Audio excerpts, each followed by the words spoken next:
Well, good evening, and welcome back to Mystic Hour, a live podcast about all things mystical and nerdy right here on Proficiency Bonus.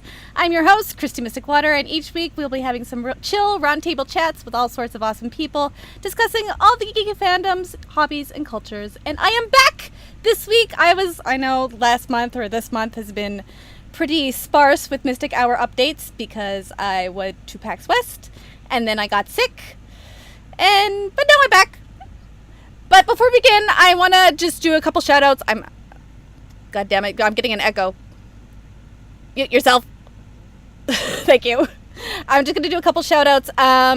First is to our sponsor, Streamlabs. They offer amazing tools for streaming with alerts and applications. We've been using them on Proficiency Bonus since the very beginning, and I use them on my own personal Twitch channel. But their widgets are really fun and easy to use, so you should definitely go check them out. They're pretty awesome. We also have DiceBard is our great sponsor. They have awesome dice and other cool D&D merchandise, so go check them out. If you put in the coupon code PROBO, P-R-O-B-O, on your checkout, you will get free expedited shipping anywhere in the world. So go check them out. That's dicebard.com. You will probably see an update on that in the Twitch chat. So someone can do the DiceBard Twitch chat prompt. And without further ado, I'm going to take you guys over to my special guest tonight. We are discussing D&D and DMing. And here we are. Say hi, guys. Hey. Lovely gentlemen of Proficiency Bonus are joining me tonight.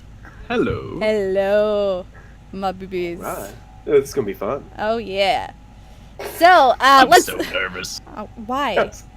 We do this every week. Yeah, I know, but now it's official. And this is the same conversation we have every Friday night right after Michael goes to bed. Accurate. Very accurate. Every time Michael goes to bed, it's just us.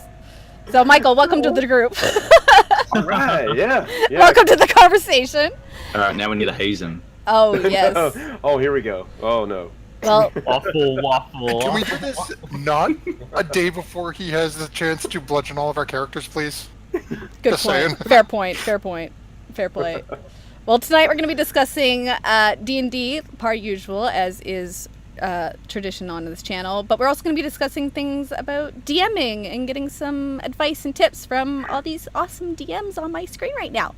So let's start off. I know most of you in the Twitch chat should already know most of these people on the screen, but just in case you're listening on the podcast at home and you don't know who these guys are, I'm going to go around and you guys can introduce yourselves, plug as you wish. Let's start with Michael. Who are you? Where are you from? What do you do? All right. My name is Michael. I am a dungeon master here at Proficiency Bonus on Friday nights for Storm King's Thunder. I am also a school teacher here in South Carolina, so I get to do all that kind of cool stuff. Yeah, that's about it. That's who I am. All right, next we have JJ. Oh, me? So soon? Yes, Have so fun. soon. All right. JJ, that's me. I hail from the land of Vegemite and spiders. Oh, God. So, Australia. Yeah, I'm currently going through my Masters of Education at the moment, so that's almost finishing up, so I'm really, really excited about that. Other than that, that takes up a lot of my time, and I'm not very exciting. So, yeah, good guess, Christy. What? What about, like, you, I don't know, being Anastasius on Friday nights? Are you now going to be DMing on Wednesday nights? That's something we discuss later, isn't it? I didn't think I wanted. Well, you want to plug your. No, I will be DMing a new show There on you go. Proficiency Bonus There on you Wednesday nights. The new Waterdeep Dragon Heist campaign. It's going to be great. I've got a fantastic group together already. Amazing people, amazing cast. It's going to be awesome. So make sure you tune in at 8 p.m. EST Wednesday nights, starting on the 26th of Yes. September. All right. Awesome. Next we have MG. Yo, MG.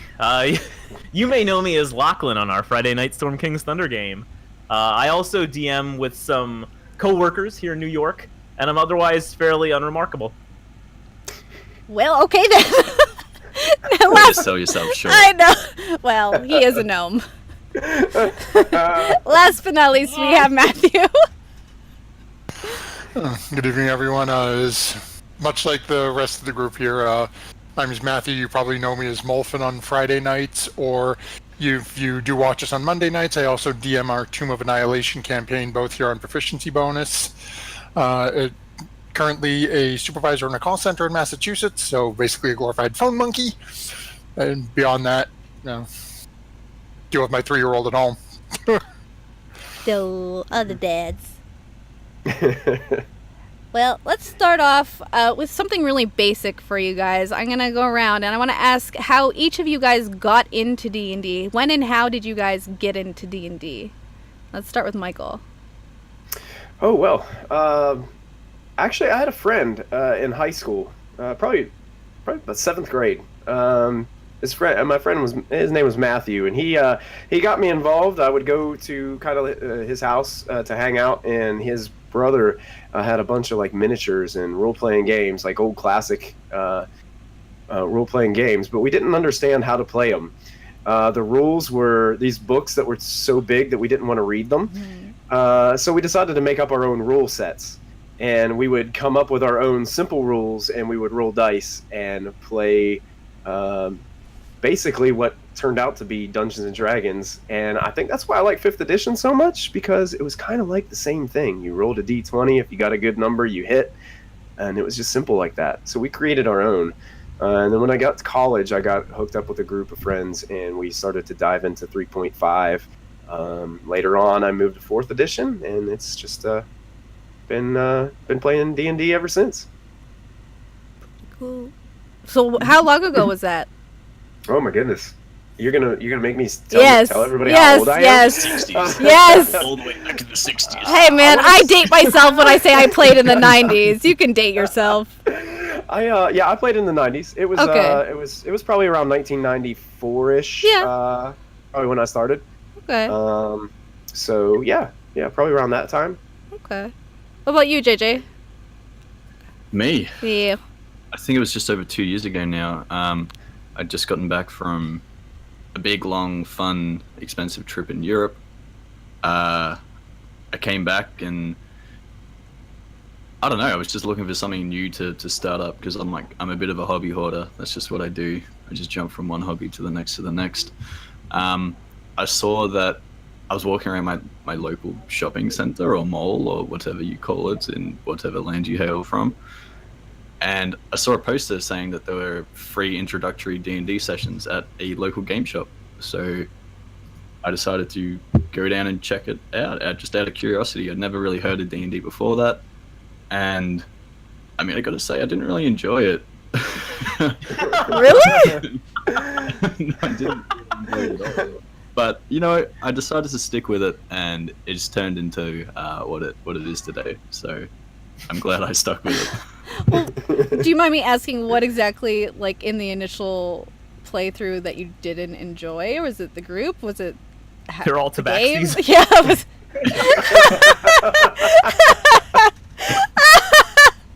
I'm not going to marginalize any groups here. Oh. Everyone's beautiful, everyone's amazing.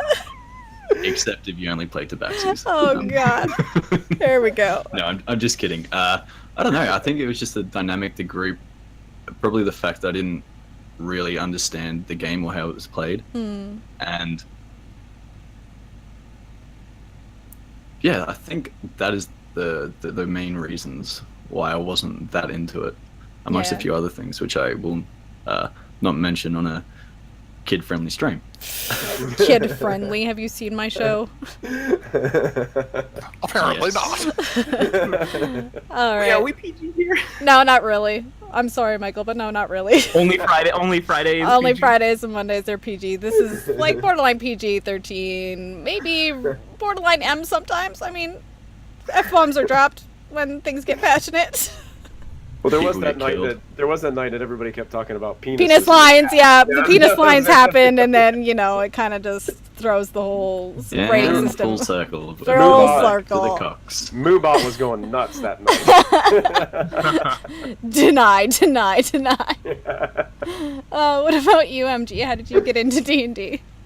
Like Michael, my story goes back to about 1994. Okay. I was but a lad. At the time, I was really into console RPGs. That was like my jam. And one of my friends at school, I guess like he was probably playing D&D with his dad and his brother or something. And thanks, JJ. He was playing, and so he found out. He was like, "Dude, if you like RPGs, you should play Dungeons and Dragons."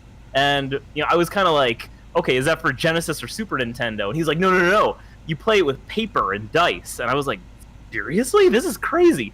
So we played, but we didn't really play proper D&D because we were just kind of going by his memory. So we played like kind of a roughly second edition sort of thing, but it was in Middle Earth, and I got to be an Ent. It was pretty cool. Oh, interesting. Yep. Cool. What about you, Matthew?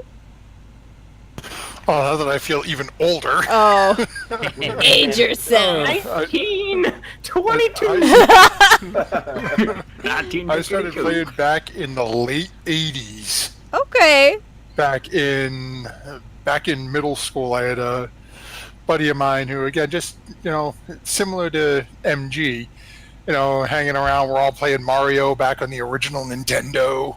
It's only a couple of years old at this point, and he's like, I got these things for my older brother. We have a lot of fun with it. You should join us. And I played with him right up until he moved out of the state when I went to high school. So it was 93, 94, and then fell out of it for a while. Just couldn't find a group to run with. And then a couple of years back, somebody told me about Roll20. And at this point, never looked back. Yeah. Because I haven't played until since the late 90s, late 90s, early 2000s was when I was in it. And when I found Critical Role and I wanted to play D&D, there's no one here that I knew that would play here live, and I didn't feel comfortable enough going into a local game store and just hopping in at a table to be like, hey, I want to play, if I didn't know anybody. So Roll20 I think is definitely a lifesaver for D&D, at least now. Definitely. I have massive social anxiety. Yes. And it's amusing, you mentioned at the beginning, you going to PAX West. My wife and I went to PAX East for the first time this year, and white-knuckling my wife's hand walking around just because there's so many people out there. Yes. And it's like, well, I'd love to have a conversation with you, but nope, I'm good. Nope. Yeah, and especially If you going want to into see me around, say hi, but yeah, and especially when you go to the Friends. tabletop section of PAX West or any gaming convention, usually it's already pre-established groups. There are groups that are open for anyone can just stop by and sit down. But again, with the social anxiety, I'm I don't know if I'd be comfortable to just sit down and do it unless I had a group of people with me. I needed some sort of support group to go sit down. We should do it. We should all pick a con and go. Can we all just go to Gen Con and do it, please? Gen Con 2019? Can we do it? I'll be there. I want to do You it. pay for my flight. I I'll will be there. Oh, we got to Excellent, crowdsource and excellent. get JJ out here. Yep.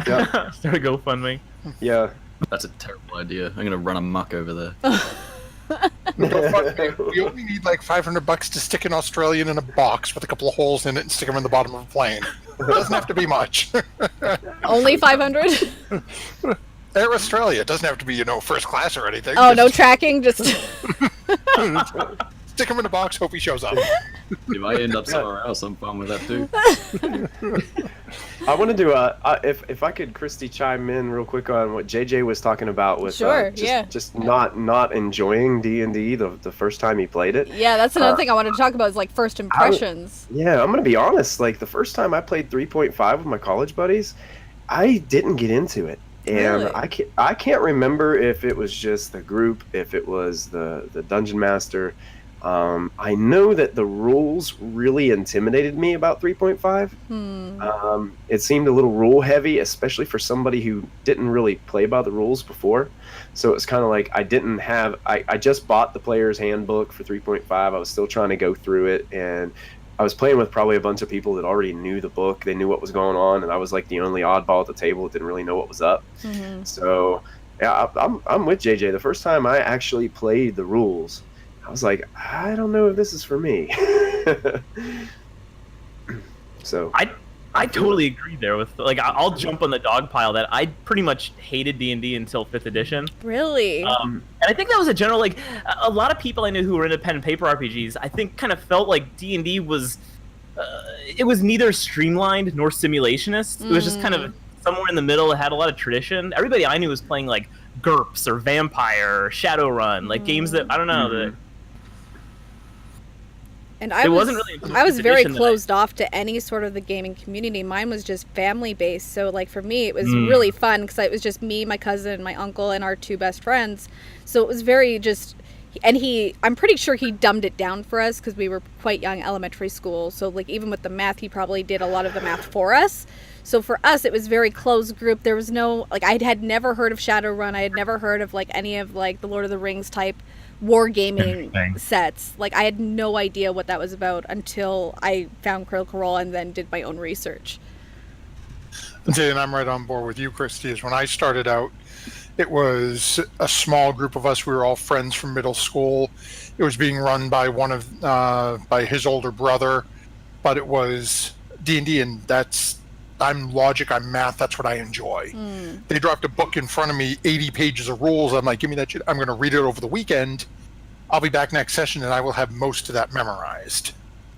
Never really happened, but that was the hope. I jumped into 5e on Roll20 before I got lucky enough to meet Michael and JJ. And the first, I think, 3-4 games I jumped into, DMs flaked and disappeared. People just weren't... They weren't taking the game, and I don't want to say take it seriously, because I mean, we're all role-playing, we're having a good time, but it's like people are showing up, they're disappearing to go to Walmart and get food in the middle of a freaking session. It's like, at least you laugh, Michael, you remember what I'm talking about. So, middle of the game, it's like, okay, what do you do? Oh, you didn't hear them? They left to go to Sonic and go get some food. They'll be back in 20 minutes. Oh my god. Didn't last long, so. Oh wow! But that was my experience with 5e. I was like, I found one excellent DM that I've been lucky enough to still have a seat at his table. So, and that's changed my opinion on 5e. And now I'm running a game on 5e and going to be homebrewing one once 2 men. So, yeah, like for me. I think my first Roll20 experience was similar to that. Like it was the DM found like a group of people, and over half the people dropped by the time the first session was supposed to play, so we just didn't play. And then he's like, I'm going to try and find more people. And it was like we went weeks without hearing from the DM, and then I just assumed it just ended. So I was like, okay, I'm just going to find more games, and that's how I found Proficiency Bonus. But like he came back at me like maybe a week or two since I was playing with Proficiency Bonus. He's like, hey, where are you? And I'm like, you've been gone for so long. How do you expect me to stay in this game when you're not communicating with your players? Like, I already checked out, bro. Like, you weren't here. So, yeah, there are the flaky... I have dealt with, like, one flaky group on Roll20, but for the most part, most of my Roll20 like findings have been really solid. But yeah, speaking of homebrew that you were mentioning, let's talk about homebrews versus modules. What's your preference and why? Anyone? Homebrew. Homebrew, why? I'll jump right off and say homebrew. Why? You have complete freedom with that. Like, there are points, using Monday night as an example, that the players have been interacting and people have said things, and it's like, that has opened such a incredible possibility of a doorway for me. But it doesn't fit in this campaign, in this area, in this region, in this land, plane, whatever it may be. It's, oh my God, the interaction there just gave me such a great idea. It was nowhere near what I was thinking. But with homebrew, I can say, okay, well, this is what, here's where the big bad guy is over here. But the minute they say something different, you can go completely off the rails sideways. And that big bad guy who they met, 10 sessions ago in passing, that you were anticipating, oh, look who it is again, and he was the villain all along. He just gets forgotten, and you can completely steer off. With the module, it's like, you know what? Okay, well, spoilers for those who haven't heard anything on Tomb of Annihilation. The bad guy's name is a Sirak. Mm-hmm. My group already knows this. They know what the end of the goal is. They know they have to go. They know they have to get to a tomb. They know they're going to fight the bad guy. Yeah, it's you know what the boat's going to sink. Yeah, right. Yeah, and it's great. You can enjoy the journey. You can enjoy the stories. The boat sinks? You can take. Really? Spoilers. Sorry, I shouldn't have jumped on with MG on that one. What's it been? 20 years? Too soon? Yeah, too soon. Hashtag too soon. It's like we can, it gives you the option to just open it to anywhere. Things can change, and you're not forced, like, with what we're going through on Friday. Right now, when's the last time we did something related to the actual I know, right? Like, Storm King, like, we are technically playing a module for Storm King's Thunder, but with the way Michael's running it, like, there's so many offshoots that have nothing to do with the Giants at all. And it's like, is this homebrew or is this module? Like, it's kind of a mix of both at this point, isn't it, Michael? I wonder sometimes, like, how much of it is in the book and how much is... Yeah. Chris Perkins said, like, that's the way you should do it. You should use the module as a base and then just add all kinds of your own flavor and improvise. And, like, that's the right way to do it. Yeah, the way I run things usually is it's got to run like there's a bigger world there. Mm-hmm. And it's got to run like... in the real world, just because you're on one mission doesn't mean there's going to be 5 other things that pop up. I have that. You have that probably every day of your life. You get up, you think you got your schedule set. This is how my day is going to go. And most of the time, by the time you get to the evening, wow, my day didn't go anything like that. Mm-hmm. It's like it's a bigger world out there. And now, I like starting with a module.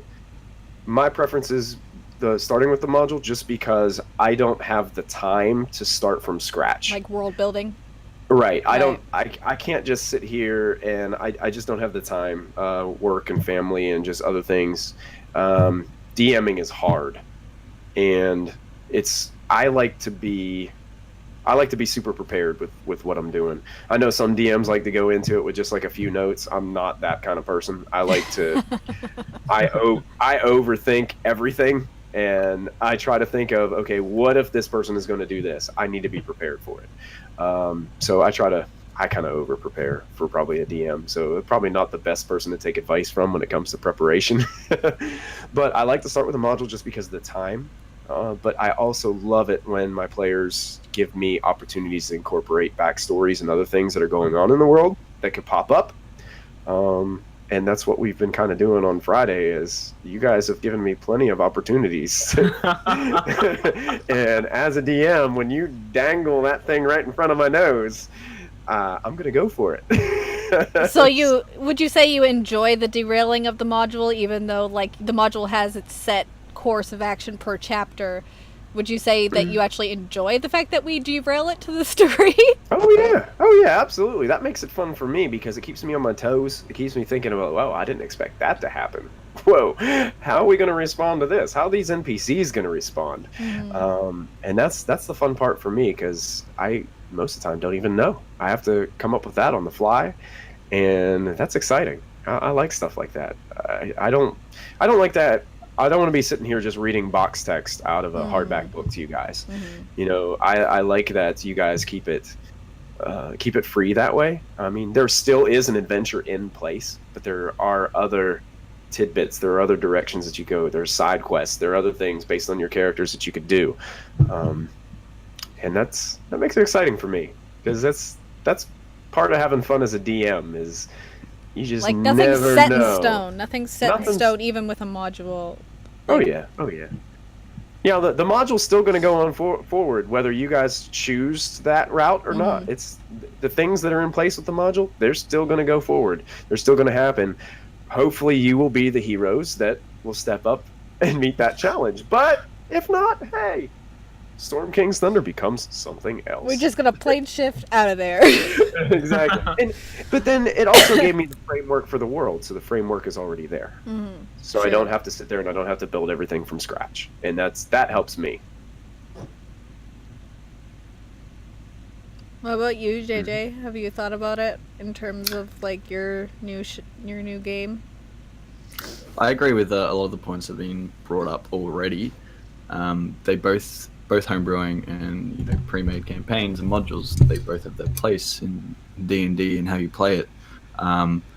In terms of just running it straight out of a book, a module, I've never ever known a DM just to stick to the book before. No DM I have ever played with or experienced has just been like, all right, I'm just going to do it by the book, and what the book says, that's how I'm going to do it. Every DM uses their freedom of expression to build the world and create it and change it. So I always think like there's always that element of homebrewing when you're running a pre-made module regardless. Personally, if I'm creating something, I'm still intimidated by homebrewing because I'm relatively new to the scene of DMing, so I don't feel I'm capable enough yet to go in there and create a world and fully flesh it out. I'd rather start with something and then play it by ear and let the players kind of decide the course of action and see where that takes them. I think my personal brand, my personal style of DMing, I am very very player centric. I want them to control the story, to control the flow, to decide what they want to do, and I'm just there to facilitate them and create a collaborative story with them. That's how I view my role as a DM. So they both have their place, but I'm partial to both.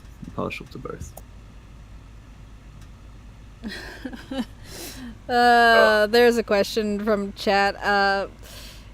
Nothing like wrecking a story vinegar style. Okay, what happens? How do you, when your players break a part of the game unintentionally, they derail it to a point where they completely miss entire encounters or an entire half an arc, and they just jump to a completely new story arc? How do you bend with that? Are you flexible, or are you going to try and railroad it, or are you going to just see what happens? Oh, you got to let it fly. Just let it go. Yeah, if it's time sensitive, like a lot of the stuff we're dealing with in Tomb is the minute you arrive on the scene, sand is running through the hourglass. Everything's counting down to the end goal.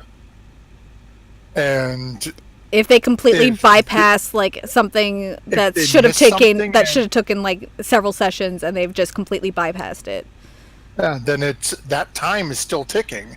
They missed that one encounter. They should have gone left and they went right, or they ran through a sewer and they just missed it. That timer's still counting. If they circle back and find that a week later, well, that's great. You had 2 weeks to do it. Now you got one. It's going to take you a week to get there. You're not going to make it. You just got to roll with it. If it's not time sensitive, then, you wing it. You go, okay, well, what would the villain be doing while they're doing this? They were supposed to run in and stop his lieutenant. They didn't do it. So Lieutenant just burned that village to the ground. Hmm. Now, how does the village feel about that? Are there survivors? Are they running around? Are the warband getting bigger? You know, every action or inaction has its own consequences. But I personally don't feel like I don't want to be the DM that's like, okay, well, there's a mine in Phandelver. That's where you got to go. Oh, I know you want to go up there, but there's a mine down south. Hmm. Oh, you tried to go north? No, look, rock slide, can't get there. That's no fun. It's, you want to go north? Fine, you go north. May mean something happens down south while you're not looking, but hey, it'll definitely make the story interesting. Yeah, it's like the world keeps moving, even though you're still doing With or without your character. with or without your character. Regardless of what you're doing, right? Yeah. And there are Dungeon Master strategies to, like, especially for new DMs who may be intimidated by, hey, my players are going way off the rails and I have no idea what to do. Right. You know, if you happen to be in one of those cases, what I would recommend is there are ways that you can pull your players back in without feeling like you're putting them on rails. And that's kind of the way the modules are kind of written, is they do give you, especially in Storm King's Thunder, one of the chapters is very sandboxy. It's very, like, you could explore just about anywhere in Faerun with multiple side quests. But within those side quests, there's these outs that are given for you as a DM. Like, there's 3 encounters at the very end of the chapter that says, once your party's explored enough, once you feel like they're running out of steam or they feel like they're getting away from the main adventure, here are 3 encounters that you can put in place anywhere in the world that will draw their attention back to this cause. Spoiler alert, that's next session. God damn it. That's tomorrow. So written within the text, there is ways, in ways to give you guys, the Dungeon Master, especially new Dungeon Masters, because I know that can be incredibly intimidating. I know Matthew's been DMing for a long time. He has no problem letting his players go off the handle and letting them, hey, he's tough loving it, man. you know, and that's fine. There's a lot of DMs that do that. But I also do like the fact that Dungeons and Dragons does put in within their modules a place for new DMs. Hey, if this is getting way out of whack and you don't think you're playing Waterdeep Dragon Heist anymore, here's a way that you can maybe give them a little bit of a nudge without making them feel like you're making them do this. Right. But, you know, I like those too because, you know, I do like to give the side quests and give them choices, but like I've told you guys before, there's always an optimal choice, especially at the point in time of the actual decision-making process. Yeah. That's true. We usually choose wrong. Yeah, always. Optimal choice, like, let's summon demons into a room full of people. But yeah, that I did not expect. Actually, yeah, you were there. You knew that happened. Yeah. What was it you said? Every action has consequences? Yep. Yeah. Oh yeah. Yep. Oh yeah. I just want to touch a little bit on campaigns versus one-shots, and what do you feel like the fundamental differences when planning a game like that? Is there pros to cons to either? Do you prefer one over the other? In terms of campaigns or one-shots? Regardless of homebrew or module. If you have a group, having a campaign is a good way to keep momentum. Mm-hmm. You know, it would be hard to have a group that just does one-shots or to always be with different... I don't know. Something about like a campaign where you meet every week or meet every 2 weeks. It's good structure to actually play. Mm-hmm. Campaigns are better, I think, for the... Going back to what JJ said, that whole feel of the collaborative story. It gives you stuff you can work with and build on, but at the same point, there is something about, like as people said before, D&D 5e is really about being the hero. It's a very, the modules, the things they've come out with, and again, I haven't had a chance to check out the new one. I'm going to hold off reading or picking up a copy until I've seen a couple of JJ's episodes first, but everything that's come out so far is always, you know, your group is the heroes going off to stop the big bad. I love one-shots because it gives you that freedom to play the necromancer, to play the demon summoner, to play the backstabbing rogue. Who steals from your party. It gives you that freedom that is a group you can sit around and go, okay. Yes! You can literally say to the group, okay, this is just one night. Yeah. So let's be stupid. Yeah. Yeah. I would definitely see one-shots as a way of, like, I guess, experimenting with all the different classes and seeing what you like and what you don't like in a game. Yeah. And it gives DMs and players the freedom of creativity. Like that's what I love about one shots. Like it's just great in that way. Yeah, I agree. You can even use one shots to supplement your main campaign as well. So you don't have to even feel like that. Your main campaign and one shots have to be two different entities. You can use those one shots to supplement or add new features into the campaign you're currently running. So it's not like they're these two different things. You can merge them together to, expand on the world you're building, or, explore a different area of the same continent you're in, and different events that are happening while all this other stuff is going on. So, they can be used as supplements to the main story. Yeah. Totally. I like the character development aspect of campaign play. I like that you get a little bit more time with these characters, a little bit more time with these players. But I think the thing about campaigns is to get a really good, solid campaign, you have to have a solid group. Yes. You have to have people that are committed and willing to be there, every week, every 2 weeks, however much your group meets. I think that's the struggle with a lot of D&D groups is, you come in, you got a lot of energy, you're excited, you have your campaign ready and you start playing, and then all of a sudden, life happens or things happen, conflicting schedules. You lose that momentum, people and then get sick.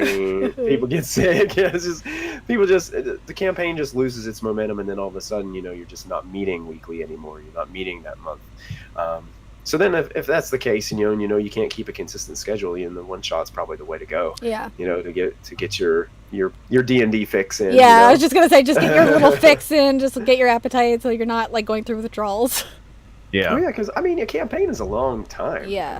usually. Hopefully. There are people that play campaigns for years, years and years and years. That's crazy. And these modules they come out with, they try to make them so you're at least going to be playing them for a year before they release the next one. So, we hit a year. Yep. We're on year 2. Yep. Year 2. Oh my god. Let's take it a little off topic from there. I am a little curious to see what your guys' thoughts are on the more feminine side of D&D, since I have been doing a couple shows with the women in D&D, so I'd like to get your perspective on that. Let's start with romance in D&D. Let's kick it off strong. What are your thoughts on romance in D&D between player characters, NPCs, or like even players at the table in general? It can be difficult, and I speak this out of as actually Michael and JJ may remember running a campaign with a couple of friends of mine and them that had a couple dating in real life in the game, and the young lady from that couple and one of the other players, their characters started dating, and that sort of turned into something between the two of them, which ended up throwing a real sort of ugly wrench into things. I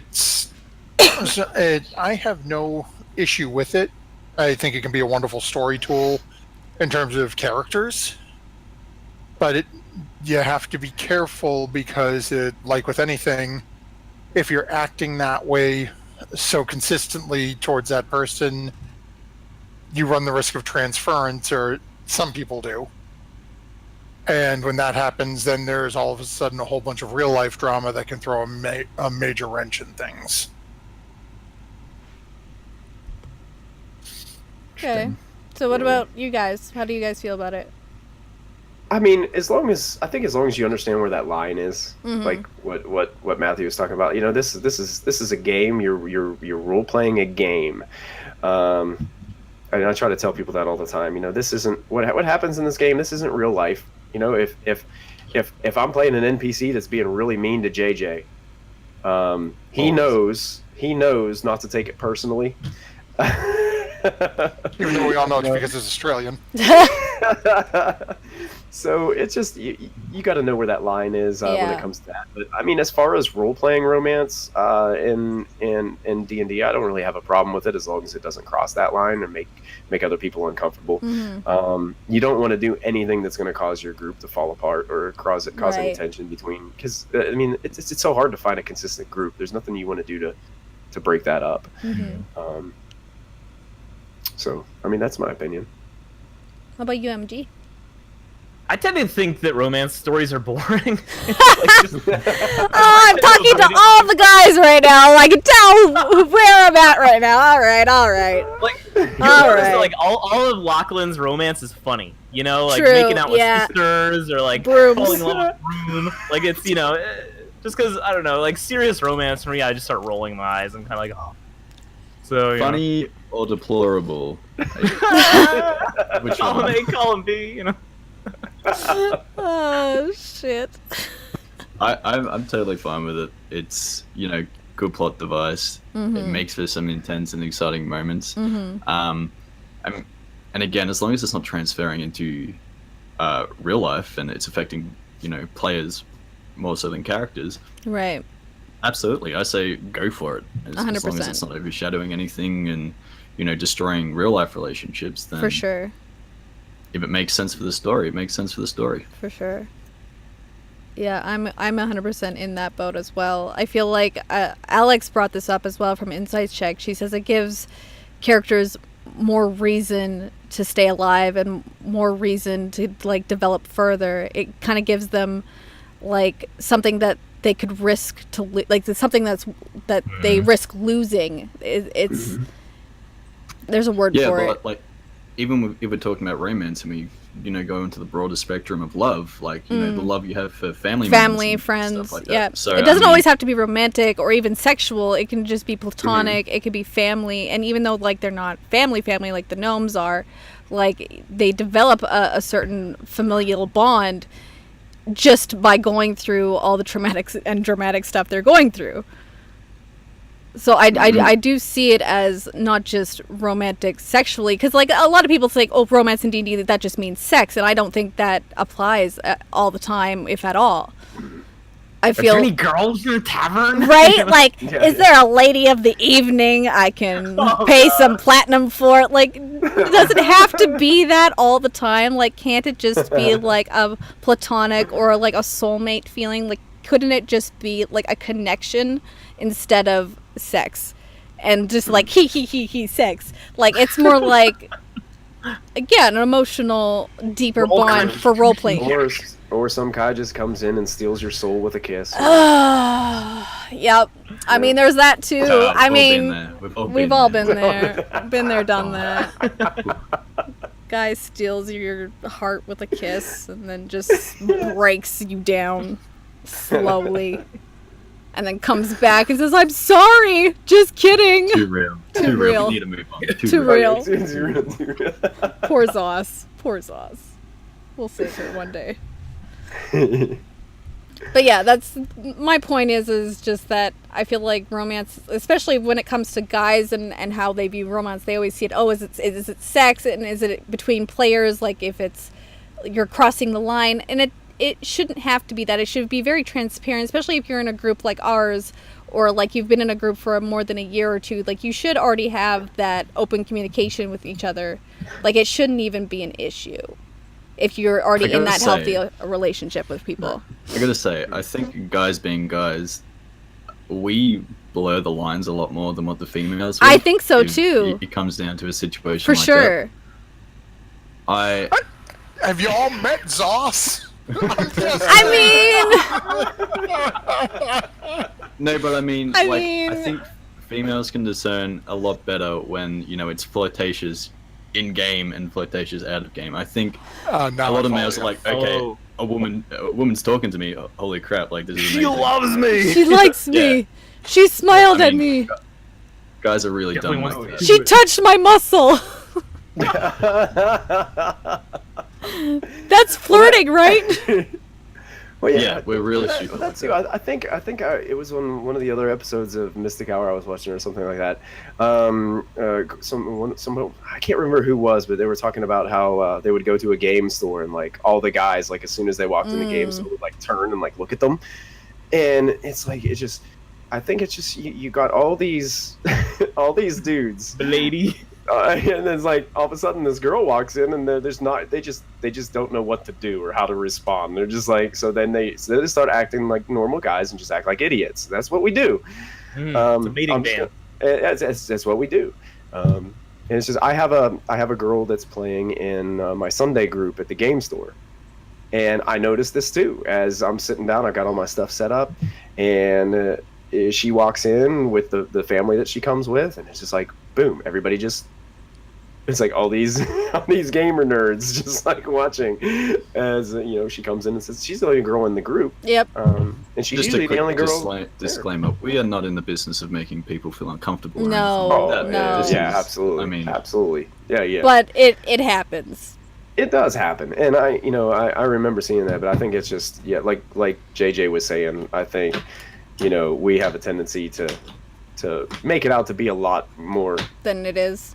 than it is. And when we say we, I'm not talking about myself. We're not I'm talking just about the talking- guys on the screen, Yeah. except for maybe MG, who's like guys, romance. just guys. So now I'm not saying that every guy out there is just doing it because they're stupid, but I'm just I mean, some of them are. some of them are, yeah. But Yeah. just Yeah. like JJ was saying, we have a tendency to Well- stupefy it a little bit, blur the lines, and make it. You guys have a tendency to know better. Yeah. We should. It's A lot better. Yes. Well, going off that, like she's the only girl in your group. What? Sorry, I was laughing at Josh in the chat. Josh, my dude. He's in the business of making everyone uncomfortable, including himself. Yeah. That's what I like to try to Dale has made me uncomfortable my once or kinda guy. twice. They're hilarious. God damn it, Dale. Yes. Boys. Love it. But she's the only girl in your group. Yeah, she's the only one. How do you feel like that changes the dynamic of the play style in terms of character, like gender makeup? Whether it's like all guys, all girls, one girl, all guys, couple girl, yeah. like half. I absolutely love it. And whenever I put together the group for Storm King's Thunder, I told Matthew and JJ from the get-go, is like, this is going to be an inclusive group. We're going to have, I'm not sure who's going to apply for this, but I really want it to be 50-50 down the middle with male and female. Just because, it's like, there's a lot more that, to me, there's kind of like more of an intuitive side of the game that comes out when you have more female players, I believe. I think my Sunday group would be a bunch of murder hobos if it weren't for her. Why does that not surprise me? I'm gonna be honest and say that, and I know one of my gaming group people are probably watching right now because he's hosting us. But and I'm dealing with some younger players too. Like my son plays in that game, and as an elementary school kid that's playing all these video games, they see a monster, they want to slay it. Yeah. They don't want to talk to it. That's not what they want to do. But the female in the group is plays a bard, and nice. She's the type that wants to talk to everything, and I love that aspect of the game. It's teaching the younger players how to role play. Yes. And that's what I love about it the most. It's like, you don't have to walk up to every monster and lop its head off, because it might have a story to tell you. It might give you a quest. And that's the one thing I really loved about not only that, but having you ladies in Storm King's Thunder too, is you've created a level to the game that I didn't even think was going to be possible. And you've allowed me to delve even deeper as a DM on these levels that I didn't even know would have existed prior to the game. Just with the kiss? Well, yeah, there's these, when Zoss comes out, when I introduce an NPC like Zolkin, and the first thing that Zoss says is, Diana, is he handsome? Is he cute? Okay, that's not in the book.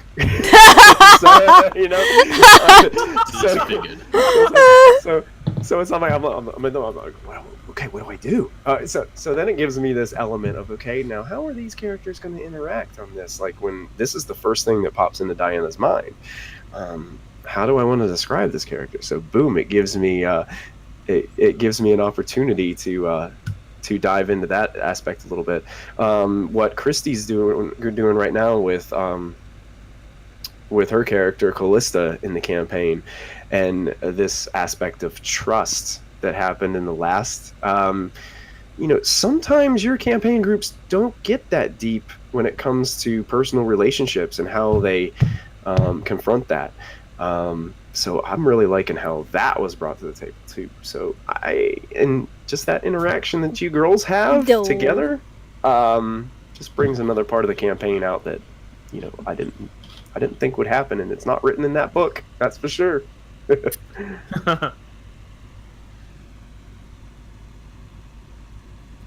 don't know if you guys saw. Josh I just saw that. Yeah. Go ahead. So Josh is asking on Twitch about anonymous DMing via something like Roll20 with no cameras. There's a certain behavior that tends to come out of people when you and the players don't physically see each other, when you're just a voice out there. I can. And I will agree. I will agree as well.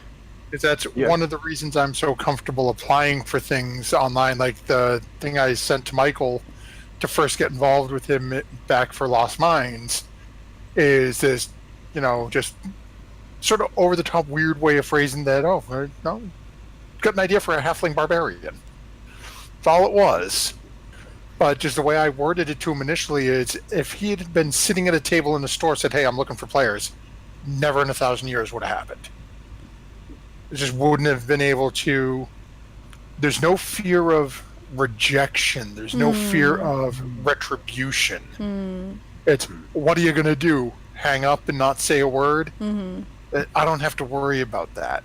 Meanwhile, with cameras, like we're dealing with on Friday night with Callista and Molfin, Callista and Diana, the facial reactions of people during that, it's like with you and Callista and Diana, it's like, oh my god, Molfin's an asshole.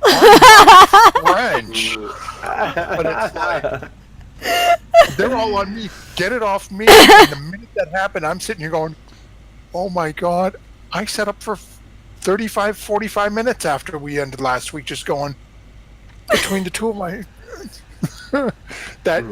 if there was no video there, it would have been, okay, great session, everybody. Lights off, go to bed. Right. Yeah, there wouldn't have been as much emotion behind it. That's a very good point. Yeah, see, I don't have a ton of experience with Roll20 without video, because even with you guys in the very beginning, I wanted video just because I wanted to be able to see everybody. I think that was one of the big things with me. So I don't have, but I do see how that could be. It could be a game changer, not being able to see the other people you're playing with, or not have that, just getting those facial reactions of things, and because that helps you to be able to kind of feel people out, I think. Yeah, and I feel like there is, like with the social anxiety thing, like people get a little bit too comfortable without video as well sometimes. Like it can be a double-edged sword, where, like, again, with the romance in D&D and the flirting, like if they don't have to see it, they can get away with saying almost anything because they don't have to see the reactions of all the other players. So if it gets to like a toxic level or something that's uncomfortable or unwanted, there's no way to know, because you can't see a reaction before, like, even if you're in a group that you're comfortable with, like there's no way to gauge that. Unless that person can step up and say something, and once it hits an uncomfortable level, Right. 90% of people aren't going to... Once you've crossed that threshold, most people aren't going to be able to say something. Right. Exactly. So it is a double-edged sword with the no video. That's why I do prefer video, but like I play half my games have no video, half my games have video. So I'm comfortable with both, but there are times where I feel like video could have added more depth or added more safeguards to the session, if that makes sense. You guys ever done text only? Yeah, that was my very first game on Roll20. I've done some text RP, but I haven't done a text only game. We usually do like a multi-platform. Yeah. I feel like in like the early 2000s, I did a lot of where you just like play it in IRC or something. Oh yeah, okay. Oh, like I haven't done D&D, but I have done video right. normal. I have done RP like on forums and stuff, or like there were like Harry Potter games and stuff, but they weren't D&D or any sort of rolling mechanisms. Like there was no real game mechanics. It was more of like just a collaborative storytelling. I've done that text-based, but there was no like gaming mechanics to it, so I don't know if that's the same or not. I tied into a lot when I was in college back in the late 90s, early 2000s, doing like text-based MUDs via Yes! So I was doing a all builder on one back in the day. and that's it. That's actually what got me through after the D&D died down. Found an old Dragonlance MUD. Was on that thing for years. And Salon MUD. Cool. And they're still up. If anyone enjoys MUDs at home, hey, go check them out. andsalonmud.net. I have no idea what that Came is. from that, you know. No idea. It's basically it's a text-based D&D. Oh, It's okay. a living world that, like that one specifically, I think on average there were 15 to 20 people on it when I was playing at any given time.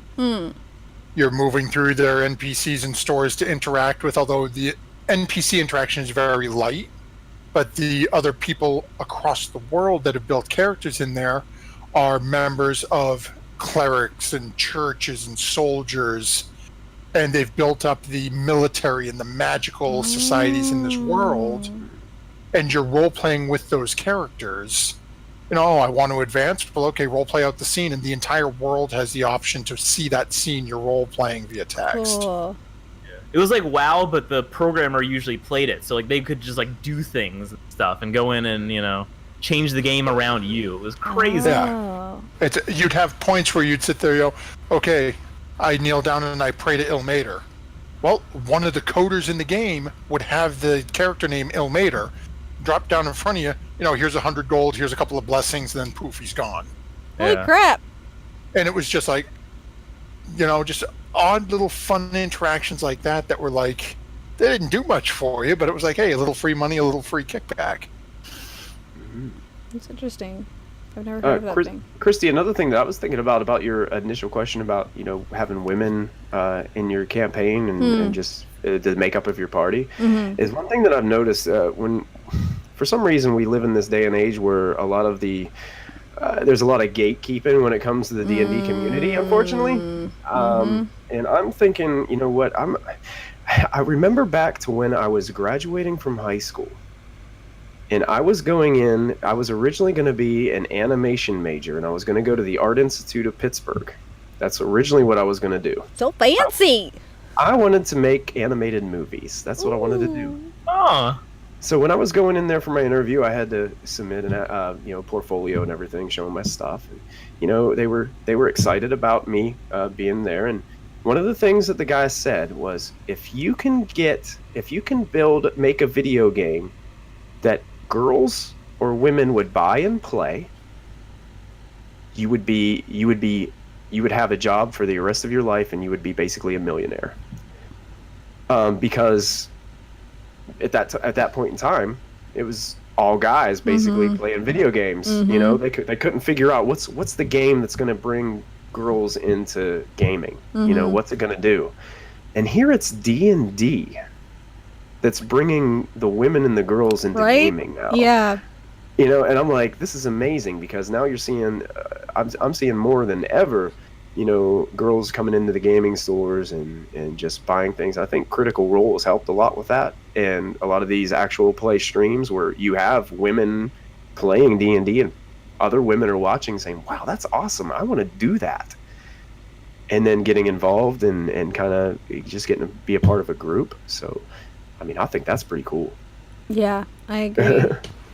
And a big tie into that, I think, is that with all these actual play streams now, everyone having these women on here, it's opened up, like you mentioned earlier, the gatekeeping conversation. Mm-hmm. Because now it's not all the old guys who were my generation and older who were saying, well, this is ours, you can't have it. Mm-hmm. People have put it out there, and now it's out there for everyone. You can keep clutching to that, this is how we did it back in the 70s.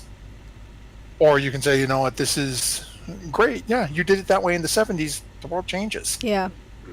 And I think putting it out there, just the fact that we have the faces out there, like we have people like Satine and people on Critical Role like Ashley and Marisha, and you see those faces on Laura, and you see them and they're playing it and they're just as involved, if not more so, than the guys. And just seeing it brings out more girls to feel more comfortable to approach the table. Mm-hmm. Because if I didn't see like Laura and all them at the table, I wouldn't have been as comfortable to walk into like my game store just to buy a dice set or like the spell cards. Like I would always feel very uncomfortable walking into a game store full of guys playing like the Wizards and like the card games and stuff. And I'm like, I don't belong here. But actually, yeah, I do, because I freaking love it. So why can't I walk into a game store? Like if Laura Bailey has a big bag of dice, why can't I? Like, why am I not allowed to walk in and buy dice? Like, Laura's, like, dice hoard is the obsession. I'm like, she's obsessed with dice. She can do that. Why can't, like, it just showing it gives women the permission, almost, like, we shouldn't need permission, but it gives women the permission and the ability to go do it for themselves. I would say power over permission. Yeah, that's the word. Yeah, I couldn't think of the word. Yeah, because it's, like you said, no one needs permission. No, you don't need but permission. But having it out and viewed as, not even viewed as acceptable. But, it just, like, gives you, like, being viewed as normal. Like, it opens the door. Yeah. Yeah. It's all of a sudden, you're not the screwball weirdo because you like it. It's, oh, wow, there are others like this. Mm-hmm. Yeah, very much opens the door. You're just going to be careful you don't take them to the ones that go a little too far. And that's why I like what, just the D&D community, kind of like what we're doing here at Proficiency Bonus. And basically we say, everybody has a seat at our table. It's not like we are, we're not, I don't know, for somewhere along the line, it seemed like there's people out there that feel like they own the gaming community or something. And it's, you're not allowed in because you don't belong here. You don't belong here. It's yeah. Like, well, who said that? I mean, I don't know. Just awkward to me. Mm-hmm. Well, we are running a little late, but I can as ask. We always do, right? As we always do. It's okay. We still have time before Critical Role starts. So I'm going to ask one last question before we start to wrap it up, which is the most pressing question. What have you learned from your characters and or other PCs in your time playing D&D? Who wants to go first? I think JJ should go first. I think JJ should go first. He looks like he's got something to say. JJ, it's yours. I learned to cope with Matthew's stupidity. MG, why are you being stupid? wait, I didn't hear. Oh, damn. The lights are out. Yeah, my computer turned off. I feel like that's a really loaded question, and I need a little bit more time to think about it. So much. I gave you this list a few days ago, boy. You really did, JJ. I know, but like coming in, being exposed to it now, it's like, so much I could talk about, but I'm struggling. Please move it along before. Fine, MG, your turn. I don't know that I've learned all that much. I mean, no, to be honest, it's not, you know, it's not like reading a Russian novel where I learn about the realities of the human condition or something. I think a lot of my game playing has just been fun. I've learned like little fun, interesting things, but like I was playing a one-shot with a bunch of people one time, and somebody brought up the idea of like liminal spaces, which was a really cool concept. Like places that feel like the threshold between worlds and stuff. But, I mean, but it's like little things like that. I don't think that I've. I don't think that D&D has been as rich as like reading novels or something in that way, for me at least. It's more just a fun hobby. Right. So there's no like character moments that have kind of like stood out to you, really? Yet? A mess. I mean, true. I mean, true. He's a very simple guy. What about you, Matthew? Oh, dear word. Realistically, I think I'll go just recent history, because much like JJ, I mean, me, Michael, and JJ have been playing together for a couple of years now. Our own group is into our second year doing Storm Kings. If we keep it just in the last month, okay, and just to Storm King's Thunder, sure. Just solely the interaction, the drama, and the almost, I guess I'll phrase it sort of the love-hate-esque relationship that Molfen and Callista have right now, where it's one moment everything's okay, the next moment they're at each other's throats, is helping me just in terms of dealing with other people. It's easy. I know all of you for it feels like years now. I know, right? And I can sit here, I can talk about anything. You know, I could lose my arm tomorrow, and I come in and I can talk about that with this group because you're family. And you know, it's shared with you and however many people we've got watching the stream, which for some reason doesn't bother me. But that having that conversation with people outside, or even my coworkers that I've been working with for almost a decade now, I still have trouble with that face-to-face conversation. And this interaction with and again, it's not a real, it's not a real problem. Right. It's a problem that two fictional characters have that we've designed with the cooperative story with our group and with our DM Michael, but that interaction has had such an effect on me dealing with other people that it's helped me at work a couple of times with people just picking arguments and, you know, the clashing of heads and different mentalities, and it's like, oh my god, I just dealt with this on Friday, and I probably didn't handle it right there, but I remember how MG handled it, or I remembered how Sarah handled it. Life advice from Lachlan. Oh, jeez. With Lachlan. No demons. Bunch of broom.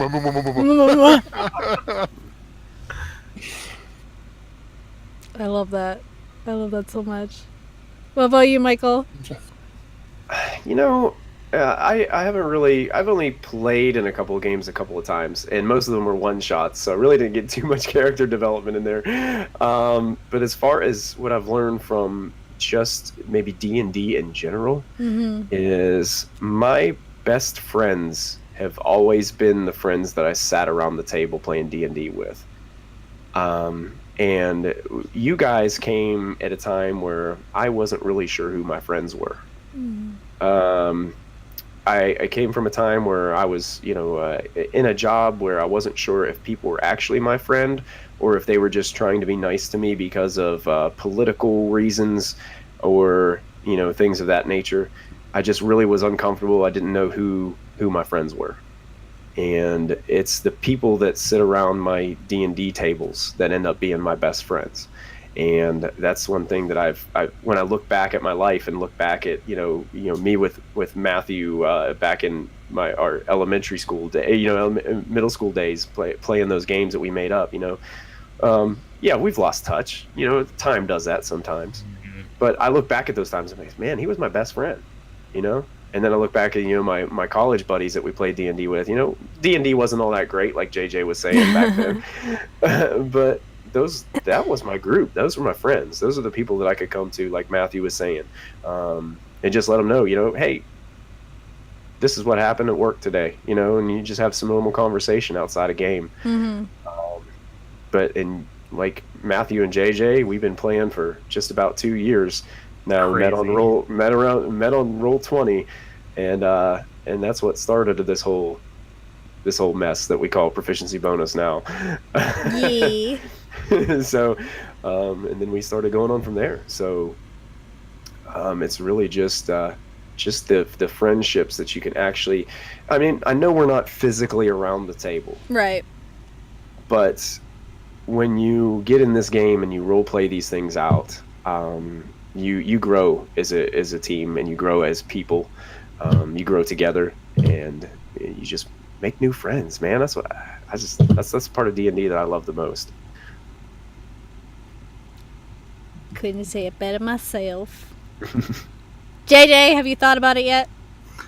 Yes, and honestly, it's like the pure catharsis of being able to deal with problems and situations and grief and everything that arises in your life. I think playing this game and playing it with like such a good group of people, no matter who you're playing it with, it can really help you understand yourself, help you understand situations that are happening around you, and present you with a different way of coping with these stressful or hurtful times that are happening in your life currently. So, I mean, that's something big that I've learned about, you know, characters I've played, people I've played with, that it can, this game, this community, everyone that plays D&D, they can help you through some really tough times in your life. So it's a good, very amazing community to be a part of, and extremely cathartic to play. And you know, you can explore options you would never normally explore within your characters, and you can feel safe to do so. It's just amazing to be a part of a community like that. Yeah, I will say that it is like a good form of exercising mental health, if that were to make any sense. At least for me. Like, it keeps me mentally healthy, even throughout all the drama that happens in every game. It still keeps me grounded, regardless of which fantasy world we're in. So, yeah, I love it. And I love you guys, and I'm so glad you guys came in today. Oh yeah, I'm glad to be Glad you here. had us. Yeah. This is awesome. Yeah. I know it went by so fast, but Critical It did go Role by is quick. starting we could sit soon. here, I know. We could talk for hours. I couldn't know. we? I still have more topics, which is always the case. I always have more topics that I could breach, but Critical Role and the, Critical Role. So. I'm so far behind. Oh my God, MG! I'm on episode like 60 of the first season. Boy, get your Man, act together. Christy, Yep. chat's been on fire tonight. They've been hilarious. I know. Quintuna had a really good.